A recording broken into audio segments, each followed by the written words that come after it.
என்னை கேட்கிற அருமையான சகோதரனே சகோதரியே, நான் எப்படி ஒரு தேவ மனிதனை அடையாளம் காண முடியும்? முதலாவது, ஒரு தேவ மனிதன் என்றால் அவருக்குள்ளே கர்த்தராகிய இயேசு கிறிஸ்துவை போல தாழ்மை இருக்க வேண்டும். தன்னோடு பழகுகிற மனிதர்களை சமமாய் நடத்துகிற ஒரு தாழ்மை இருக்க வேண்டும். தன் முன்னாலே இருக்கிற சபை கூடுதலுக்கு வருகிற மனிதர்களை தன்னை போலவே அவர்கள் என்று சொல்லி இயேசு கிறிஸ்துவுக்குள் இருந்த அதே சிந்தை, தன்னை விட மற்றவர்களை முக்கியமாய் கருதுவது. இன்றைக்கு தேவ மனிதர்கள் தங்களை அடையாளப்படுத்திக் கொள்வதற்கு என்ன செய்கிறார்கள் என்றால், விசேஷித்த உடைகளை உடுத்திக் கொள்கிறார்கள். சபையாருக்கும் இவர்களுக்கும் அடையாளப்படுத்துவதற்கு ஒரு கோட்டை போட்டுக் கொள்ளணும், அல்லது உயர்ந்த வஸ்திரத்தை உடுத்திக் கொள்ளணும். இப்படி சபையாரை விட்டு தனித்து, சபை கூடுதலுக்கு வருகிறவர்களை விட்டு தனித்து காணபடி இயேசு கிறிஸ்து 12 அப்போஸ்தலர்களோடு அவர் உறங்கினார், சாப்பிட்டார், உட்கார்ந்தார், நடந்தார். அவர்களாக 12 பேரிலே 13வது பேராக இயேசு அவர்களோடு உலாவினார். அவர்களுக்கு இயேசு கிறிஸ்துவோடு இருக்கிறதுக்கு ரொம்ப கம்ஃபர்டபிளா இருந்துச்சு.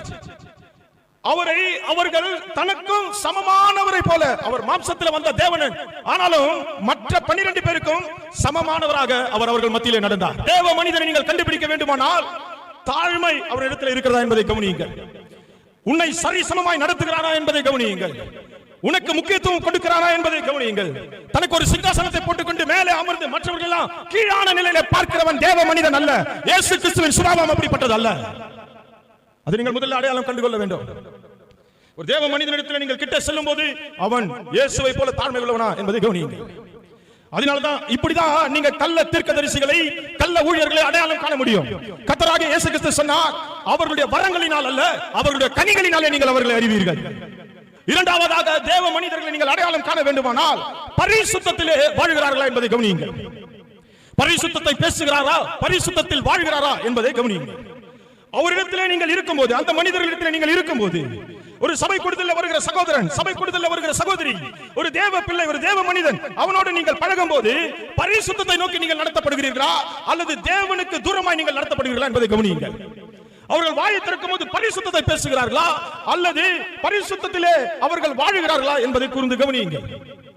தேவ மனிதர்களுக்கான அடையாளங்கள், பிரியமானவர்கள், இந்த அடையாளங்கள் எல்லாம் திருச்சபை கவனிக்க தவறியதினாலே இப்போது சபை கூடுதலுக்கு வருகிறவர்கள் தேவ மனிதர்களை அடையாளம் காண்பது என்ன? அவர்கள் எவ்வளவு பிரபலமாக இருக்கிறார்கள், அவர்கள் பாடல்கள் எவ்வளவு பேர் பாடுகிறார்கள், அவருடைய செய்தியை எவ்வளவு பேர் கேட்கிறார்கள், அவர்களை எவ்வளவு பேர் பின்பற்றுகிறார்கள், அவர்கள் தேவ மனிதர்கள் என்று சொல்கிறார்கள். இல்லை பிரியமானவர்களே,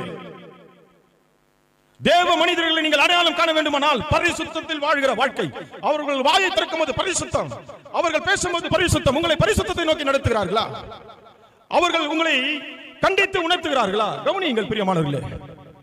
மூன்றாவதாக நான் சொல்கிறேன், ஒரு தேவ மனிதனை நீ அடையாளம் காண வேண்டுமானால் முன்னாடி முகஸ்துதி செய்யறவனா இருக்கக்கூடாது. எது தப்போ அதை உன்னை கூப்பிட்டு இது தப்பு என்று சொல்லுகிற தகுதி உள்ளவனா இருக்கணும். உன்கிட்ட சமரசம் செய்து கொள்ளுகிறவனா இருக்கக்கூடாது. நீ தவறான வழியில போகும்போது, நீ பாதை மாறி போகும்போது உன் பின்னால இருந்து நீ கோபித்துக் கொண்டாலும் கோபித்துக் கொள்ளனாலும், நீ ஏற்றுக்கொண்டாலும் ஏற்றுக்கொள்ளனாலும் நீ செய்வது தப்பு என்று உன் முகத்துல அறைந்தது போல சொல்லுகிறவனா இருக்கணும். இன்றைக்கு சபை கூடுதலுக்கு இன்றைக்கு நடத்துற ஊழியக்காரர்கள் சபையாருடைய காணிக்கைகளுக்காக, சபையாருடைய பணத்துக்காக அவர்களுக்கு முகஸ்துதி செய்து கொண்டு, அவர்களாலே ஆதாயம் வரும்படிக்கு முகஸ்துதி செய்து கொண்டு சத்தியத்தை வித்து போடுகிற அநேக ஊழியர்கள், அநேக தேவ மனிதர்கள், அநேக தேவ பிள்ளைகள் சபை கூடுதலில் வருகிறார்கள். சபை கூடுதலுக்கு நீங்க வரும்போது தேவ பிள்ளைகளை, தேவ மனிதர்களை அடையாளம் காண்பதற்கு இதுதான் வழி. உங்களிடத்தில் உங்களுடைய குறைகளை, உங்களுடைய தப்பிதங்களை உங்கள் முகத்துக்கு நேராக நீங்கள் செய்வது தவறு என்று சுட்டி காட்டுகிற தேவ மனிதர்கள் உங்களுக்கு இருந்தால் நீங்கள் பாக்கியவான்கள். தேவ மனிதர்கள் உங்களுக்கு இருந்தால் நீங்கள் பாக்கியவான்கள். அவர்கள் தான் உங்களை கிறிஸ்துவின் சுபாவத்தை நோக்கி நடத்துகிறவர்கள். நான்காவதாக நான் சொல்கிறேன், தேவ மனிதர்கள் நீங்கள் அடையாளம் காண்பதற்கு அவர் உங்களை சிட்சிக்கும் போது அன்பின் அடிப்படையில் சிட்சிக்கிறாரா என்பதை கவனியுங்கள். இன்னைக்கு அநேக சிட்சிக்கிறார்கள். சபை கூடுதலுக்கு தவறுகள் நடக்கும் போது, பாவங்கள் செய்யும் போது சிட்சிக்கிறார்கள். ஆனால் அவர்கள் சிட்சிப்பது உங்களை வெறுப்பதினாலா அல்லது உங்களை நேசிப்பதினாலா என்பதை கவனியுங்கள். நேசத்தோடு வருகிற சிட்சை உங்களுடைய வாழ்க்கையை மாற்றக்கூடியது பிரியமானவர்களே. கட்டளையே விளக்கு, வேதமே வெளிச்சம், போதக சிட்சையே ஜீவ வழி என்று வேதம் சொல்கிறது. போதக சிட்சை அன்பின் அடிப்படையிலே உங்களிடத்தில் வருகிறதா என்பதை கவனியுங்கள்.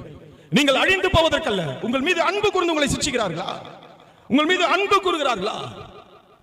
மற்ற சபையை விட்டு மற்ற சபை மக்களை பார்த்தாலே எரிச்சல் வருகிறது. மற்ற ஊழியக்காரர்ல ஒரு ஊழியக்காரனை இன்னொரு ஊழியக்காரன் பார்த்தா எரிச்சல் வருகிறது. ஏன் தேவன் சபையிலே மேய்ப்பர்களையும் தீர்க்கதரிசிகளையும் சுவிசேஷகர்களையும் போதகர்களையும் அப்போஸ்தலர்களையும் ஏற்படுத்தினார்? இவருடைய வேலை என்ன? சபை இயேசுவின் சுபாவத்துக்கு ஒத்த சுபாவத்திலே மறுரூபமாக வேண்டும் என்பது. பிரியமானவர்களே, அதனாலே அன்பிலே நிறைந்து கிரியை செய்கிறாரா என்பதை கவனியுங்கள். ஐந்தாவதாக நான் சொல்லுவேன், அவருடைய குடும்பத்தினராலே அவர் சாட்சி பெற்றிருக்கிறாரா? அவருடைய குடும்பத்தினரால் அவர் சாட்சி பெற்றிருக்கிறாரா? ஒருவேளை திருமணம் ஆகவில்லை என்று சொன்னால் அவருடைய தாயார் அவரை குறித்து என்ன சாட்சி கொடுக்கிறார்கள்? அவருடைய உடன் பிறந்தவர்கள் அவரை குறித்து என்ன சாட்சி கொடுக்கிறார்கள்? அவருடைய உடன் பிறந்த சகோதர சகோதரிகள் என்ன சாட்சி கொடுக்கிறார்கள்? ஒருவேளை அவர் திருமணமானவராக இருந்தால் அவருடைய மனைவி அவரை குறித்து என்ன சாட்சி கொடுக்கிறார்கள்? அவருடைய கணவன் அவரை குறித்து என்ன சாட்சி கொடுக்கிறார்கள்? நான் உங்களுக்கு அடிக்கடியாய் சொல்லுவேன், உங்களுக்கு பிரசங்கிக்க தெரிஞ்சாலும் பரவாயில்லை, பிரசங்கிக்க தெரியலனாலும் பரவாயில்லை. உங்களுக்குள்ள என்ன திறமைகள் இருக்குது அது பிரச்சனை இல்ல. உங்களுக்கு பிரசங்கிக்க தெரிகிறது, பிரசங்கிக்க தெரியல, அது பிரச்சனை இல்ல. ஆனால் இந்த அப்போஸ்தல திருச்சபையிலே, சபை கூடுதலிலே நீங்கள் ஒருவருக்கு உபதேசிப்பதற்கு முன்பாக நம்ம சபையில வச்சிருக்கிற ஒரே ஒரு அளவுகோல் இதுதான். நீங்கள் இங்க வந்து பிரசங்கிக்கணும்னா உங்கள் குடும்பத்தினரால் நீங்கள் சாட்சி பெற்றவர்களாக இருக்கணும். ஆமா, உங்கள் குடும்பத்தினரால் நீங்கள் சாட்சி பெற்றவர்களாக இருக்கணும். உங்கள் மனைவி உங்களை குறித்து சாட்சி கொடுக்கணும். உங்கள் குடும்பத்திலே உங்கள் தாய் உங்கள் தகப்பன் உங்களை குறித்து சாட்சி கொடுக்கணும். முக்கியமாக உங்கள் பிள்ளைகள் உங்களை குறித்து சாட்சி கொடுக்கணும்.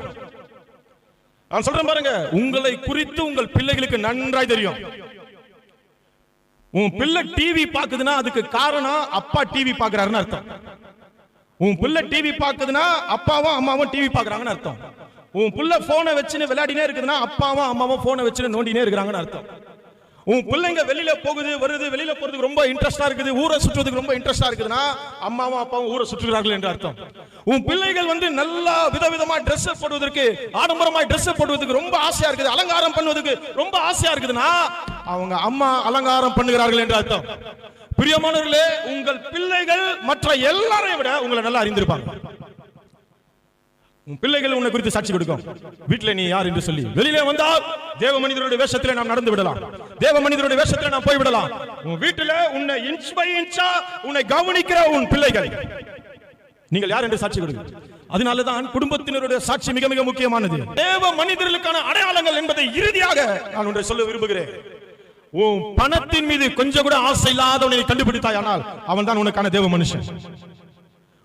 பவுல் சொல்கிறார், வாங்குகிறதை பார்க்கிலும் கொடுப்பதே பாக்கியம் அப்படி என்று சொல்கிறார். இன்னைக்கு எத்தனை தேவ மனிதர்கள் அப்படி இருக்கிறார்கள் யோசித்து பாருங்க. நீங்கள் வலைத்தளங்களிலே நீங்கள் கவனியுங்க, எங்க பார்த்தாலும் காணிக்கைகள் காணிக்கைகள். எந்த டிவி எந்த செய்தியை கேட்டாலும், எந்த டிவில எந்த தேவ மனுஷர்கள் செய்தியை கேட்டாலும் செய்தியோட சேர்ந்து கூகுள் பே ஸ்கேனர் வந்துடுது, phone Pay Google Pay scanner வந்துடுது, உடனே காணிக்கைகளை அனுப்புங்கன்ற நம்பரும் வந்துடுது. அப்போஸ்தலனாகிய பவுல் சொல்றாரு, நான் உங்களுக்கு உங்களுடையதை தேடாமல் உங்களையே தேடுகிறேன் என்று சொன்னார். ஆமென். யோவான் எழுதின நிருபத்திலே புற ஜாதிகளிடத்தில் ஒன்றும் வாங்காமல் புறப்பட்டு போனார்கள் ஊழியர்கள். தேவனுடைய ராஜ்யத்தை குறித்து பிரசங்கித்தவர்கள் புற ஜாதிகளிடத்தில் ஒன்றும் வாங்காமல் புறப்பட்டு போனார்கள். இன்றைக்கு தேவ மனுஷர்கள் புற ஜாதி கிறிஸ்துவை ஏற்றுக்கொள்ளாதவனா இருந்தாலும் அவங்கிட்ட காணிக்கை வாங்குறதுக்கு முக்கியத்துவம் கொடுக்கிறான். ஆனால் வேதம் சொல்லுகிறது, புற ஜாதிகளிடத்தில் ஒன்றும் வாங்காமல் புறப்பட்டு போனார்கள். பிரியமான தேவனுடைய ஜனமே, கவனியுங்கள், உங்கள் பணத்தின் மீது உங்களுடைய பொருளின் மீது சட்டாயிலும் ஆசை இல்லாத அப்படிப்பட்ட மனிதர்களை நீங்கள், அப்படிப்பட்ட பிள்ளைகளை நீங்கள் கண்டுபிடித்தால் அவர்கள் தான் தேவனுடைய பிள்ளைகள். அதை நீங்க முதலாவது நீங்க மனதில் பதித்துக் கொள்ள வேண்டும். இவைகளெல்லாம் தேவ பிள்ளைகளுக்குரிய அடையாளங்கள், இவைகளெல்லாம் தேவ பிள்ளைகளுக்குரிய வாழ்க்கை முறைமைகள். உங்களுடையதை நான் தேடாமல் உங்களையே தேடுகிறேன். இதுதான் பிரியமானவர்களே, சபை கூடுதலுக்கு வரும்போதெல்லாம் உங்களுடையதை தேடாமல் நான் உங்களையே தேடுகிறேன். அப்படிப்பட்ட சிந்தையிலே இங்க இருக்கிறவர்கள் பாக்கியவான்கள். மற்ற மனிதர்களிடத்தில் நாம் எதை பெற்றுக்கொள்வோம், மற்ற மனிதர்களிடத்தில் என்ன உதவி நாம் பெற்றுக்கொள்வோம் என்று தேடாமல் கிறிஸ்துவின் நிமித்தம் சபையாராக ஒன்று சேர்ந்து உங்களுடையதை தேடாமல் உங்களையே தேடுகிறேன் என்று வாழ்வது. இன்னைக்கு மனுஷன் வாயை திறந்தாலே ஆதாயத்திற்காக தந்திரமான கட்டுக்கதைகளை சொல்லி காணிக்கைகளை எப்படி கொள்ளையிடுவது. நான் சொல்கிறேன், உங்க பணத்தின் மேல 1% அவனுக்கு விருப்பம் இருந்தாலும் நோக்கம் இருந்தாலும் அவன் தேவனுடைய மனிதனாக இருப்பதற்கு தகுதியற்றவன். ஊழியத்தை தோற்றுவிக்கிறவர் கர்த்தர் மட்டும்தான். ஒரு மனிதனை கர்த்தர் ஊழியத்திற்கு அழைத்தா அந்த மனிதனுடைய மரண பரியந்தம் நடத்த அவர் வல்லவராக இருக்கிறார். அப்போஸ்தலனாகிய பவுல் சொல்லுகிறார், உண்ணவும் உடுக்கவும் உங்களுக்கு இருந்தால் அதுவே போதும் என்று எண்ணுங்கள், நான் உங்களை விட்டு விலகுவதும் இல்லை, உன்னை கைவிடுவதும் இல்லை என்று அவர் சொல்லி இருக்கிறாரு. அவர்தான் கூடவே இருக்கிறாருப்பா. உண்ணவும் உடுக்க உனக்கு இருந்தா போதும் என்று சொல்லியிருக்கிறாரு. பண ஆசை எல்லா தீமைக்கும் வேறா இருக்கிறது என்று சொல்லியிருக்கிறாரு. இன்றைக்கு ஊழியர்கள் உங்கள் மீது அல்ல, உங்களுடைய பணத்தின் மீது குறியாக இருக்கிறவர்கள். அப்ப 1% காணிக்கை குறித்து, பணத்தை குறித்து பேசுகிற எந்த மனிதனா இருந்தாலும், அவர் எந்த பிள்ளைகளா இருந்தாலும், அவர்கள் தேவனுடையவர்கள் என்று நான் ஏற்றுக்கொள்வதில்லை.